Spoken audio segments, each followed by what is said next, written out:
Adaptive roughing, thin wall avoidance for adaptive roughing. In adaptive roughing, manufacturers frequently encounter a critical challenge: the unintended formation of thin, unsupported walls.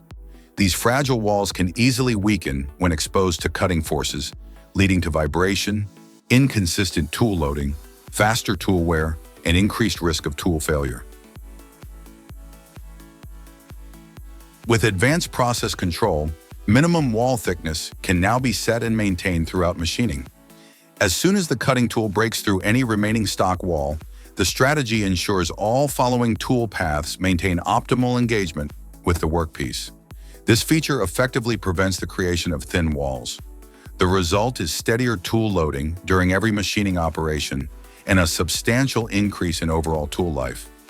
By eliminating unnecessary risks and improving process stability, adaptive roughing with controlled wall thickness optimizes your production for reliability and efficiency.